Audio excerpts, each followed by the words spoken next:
Adnan Water Tank, safe and healthy water storage solution, Bannaguda, Hyderabad. Iran और Israel के दरमियान बढ़ती हुई जंगी कशीदगी के पेश नज़र तेलंगाना हुकूमत ने फौरी इक़दाम करते हुए दहली में वाक़ तेलंगाना भवन में एक खुसूसी हेल्पलाइन कायम कर दी है ताकि बैरून मुल्क खुसूसन ईरान और इसराइल में मुक़ीम तेलंगाना के तलबा और शहरियों को फौरी मुआविनत फ़राहम की जा सके।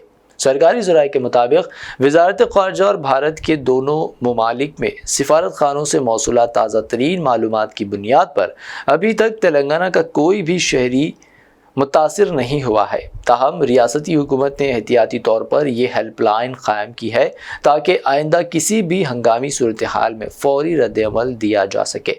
ये इक़दाम वज़ीर आला रेवंत रेड्डी की हिदायत पर अमल करते हुए किया गया है। दहली के तेलंगाना भवन में सीनियर अफसरान वज़ारत ख़ारजा और मुतालिका भारतीय सिफारत खानों के साथ मुसलसल रब्ते में है और हर मुमकिन मदद के लिए तैयार है। रियासती हुकूमत ने वाज़ेह किया कि वो अपने तमाम शहरियों के तहफ़्फ़ुज़ के लिए हर मुमकिन कदम उठा रही है और मौजूदा बैनुल-क़ौमी सूरत हाल पर मुसलसल नज़र रखी जा रही है। मशरिक़ी वस्ता में जारी कशीदगी के दौरान तेलंगाना के जगतियाल से ताल्लुक़ रखने वाला एक शख्स इसराइल में फौत हो गया। कहा गया है कि लगातार बम धमाकों और फ़िज़ाई हमलों की वजह से इस शख्स के क़ल्ब पर हमला हुआ और वो फौत हो गया। रविंदर नामी शख्स का जगतियाल से ताल्लुक़ था। रविंदर की शरीक हयात विजय लक्ष्मी ने कहा कि जब कशीदगी का आगाज़ हुआ था उसके शौहर ने फ़ोन करते हुए खौफ का इजहार किया था। उसने कहा था कि हो सकता है कि वो अपनी जान से हाथ धो बैठे। अफराद ख़ानदान ने इससे तसल्ली देने की कोशिश की थी। विजय लक्ष्मी ने बताया कि उसका शौहर खौफ का शिकार था और वो अपना बेशतर वक्त दवाखाने में गुजार रहा था। दवाखाने के करीब एक बम धमाका हुआ और उसके शौहर के क़ल्ब पर हमला हुआ।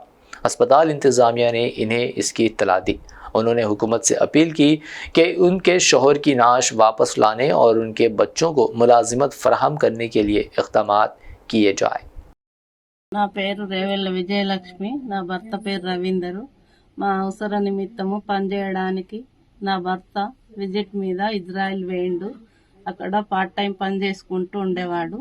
పార్ట్ టైం పని చేస్తుంటే అక్కడ బాంబుల యుద్ధం జరుగుతుంది. ఇప్పుడు బాంబులు పడినా ఆయనకు భయంగానే ఉంటుండే. హాస్పిటల్ వెళ్తుండేవాడు. మొన్న ఆదివారం రోజు మాతో అందరితో మాట్లాడాడు, చేశాడు. తర్వాత బాంబులు పడుతున్నాయి, నాకు భయం అవుతుంది, నేను తిరిగి వస్తానో రానో, ఇక్కడ నా బాంబులతోటి నా ప్రాణం పోతుందో ఏమో అని చెప్పి చాలా ఏడ్చాడు.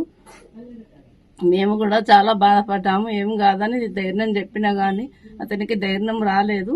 ఆయన ఉన్న కాడ హాస్పిటల్ దగ్గర బాంబు పడిందట. ఆ సౌండ్కే ఆయన చనిపోయాడు అని తెల్లవారి హాస్పిటల్ వాళ్ళు ఫోన్ చేశారు. మా బాబుకు మాటలు రావు, చెవులిన పడి నా భర్త బాడీ తొందరగా తెప్పించాలని నేను గవర్నమెంట్ను కోరుతున్నాను.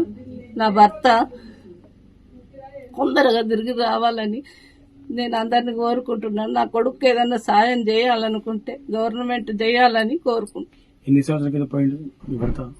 నా భర్త 2 సంవత్సరాలు అయితే ఎప్పుడు ఆరోగ్యం సరిగా బాంబులు పడుడుకు ఎప్పుడు ఆరోగ్యం సరిగా ఉండక ఆయన హాస్పిటల్లో ఎక్కువ ఉంటుండే. Adnan Water Tank presents Adnan Auto Clean Water Tanks for the first time in India. ये सेल्फ क्लीनिंग वाटर टैंक्स हैं जिनको लगाने से आपका पानी बैक्टीरिया और जर्म्स से महफूज रहता है और आपके घर में बीमारियों का डर कम हो जाता है।